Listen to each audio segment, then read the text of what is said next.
Hello dear students, इस video में हम यूनिटीज़ स्ट्रेंथ के बारे में पढ़ेंगे। मतलब कि एकता में ताकत होती है। बच्चों, अगर हम यूनाइट रहते हैं, एक होकर रहते हैं, एकजुट होकर रहते हैं, तो कोई भी हमें कोई नुकसान नहीं पहुंचा सकता। और जब हम अकेले होते हैं तो हम कमज़ोर पड़ जाते हैं और हमें हर कोई भी व्यक्ति नुकसान पहुंचा सकता है। तो यहाँ पर एक स्टोरी दी गई है जिसमें ये बताया गया है, जिससे ये बात सिद्ध हो जाती है कि एकता में ताकत होती है। तो अब हम स्टोरी पढ़ना शुरू करते हैं। Once there live two bulls in a forest. एक बार एक जंगल में दो बैल रहते थे। There was plenty of grass for them. वहाँ पर उन जंगल में उनके लिए बहुत सारी घास थी। तो दे वर वेरी हैप्पी देयर। वहाँ पर वो बहुत खुश थे। And they were very powerful. वो बहुत ताकतवर थे। They always live together. हमेशा एक साथ रहते थे और यहाँ तक कि कोई भी जंगल का जानवर उन पर हमला नहीं कर सकता था। Even the lion was afraid of them. यहाँ तक कि शेर भी उनसे बहुत डरता था। तो the lion wanted to kill the bulls but he could not. शेर उन बैलों को मारना चाहता था लेकिन वो नहीं मार सकता था, क्योंकि वो दोनों हमेशा यूनाइटेड रहते थे, एक साथ होकर रहते थे। So one day he thought out a plan. तो इसलिए एक दिन उसने एक योजना सोची। He went to one bull and said. उसने एक बैल के पास गया और बोला कि the other bull gets more grass then you.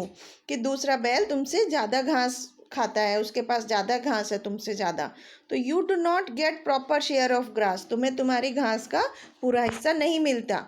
तो this is not proper on your part. ये तुम्हारे साथ ठीक नहीं हो रहा है। तो the lion went around and said the same thing to the other bull also. तो शेर दूसरे बैल के पास भी गया और उसने उससे भी यही सेम बात कही।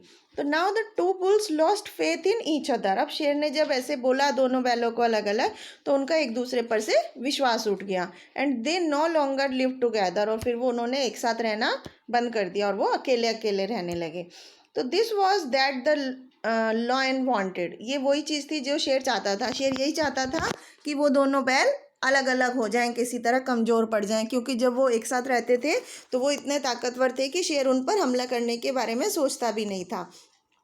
सो one day he sprang upon one bull and killed him. तो जब अब वो दोनों बैल अलग अलग रहने लगे थे तो शेर ने मौका पाकर एक बैल के ऊपर झपट्टा मारा और उसको मार दिया। The other bull did not come to help him. दूसरा बैल उसकी मदद के लिए नहीं आया। एंड द नेक्स्ट वीक, अगले सप्ताह, the lion killed the other bull also. शेर ने दूसरे बैल को भी इसी तरह मार दिया। तो together the bulls were strong and safe. तो जब तक वो बच्चों बैल दोनों एक साथ थे तो वो क्या थे, एकदम ताकतवर थे और एकदम सुरक्षित थे। Alone they were weak and could not face the lion. अकेले अकेले वो कमज़ोर पड़ गए और शेर का सामना नहीं कर पाए। तो इस तरह से बच्चों, इस कहानी से हमने क्या शिक्षा ली कि जब हम एक साथ होते हैं, when we are in a unity, हम जब इकट्ठा होते हैं तो nobody can harm us. कोई भी हमें नुकसान नहीं पहुंचा सकता, क्योंकि यूनिटी इज स्ट्रेंथ। एकता में ताकत होती है। जब कभी भी हम एक साथ होकर कोई काम करते हैं तो वो एकजुट होकर कोई काम करते हैं तो उसमें हर एक किसी को ताकत मिलती है। कोई भी उनको नुकसान नहीं पहुंचा सकता है। तो इस कहानी से बच्चों हमें यही शिक्षा मिलती है कि यूनिटी इज स्ट्रेंथ। एकता में ताकत होती है। Thank you.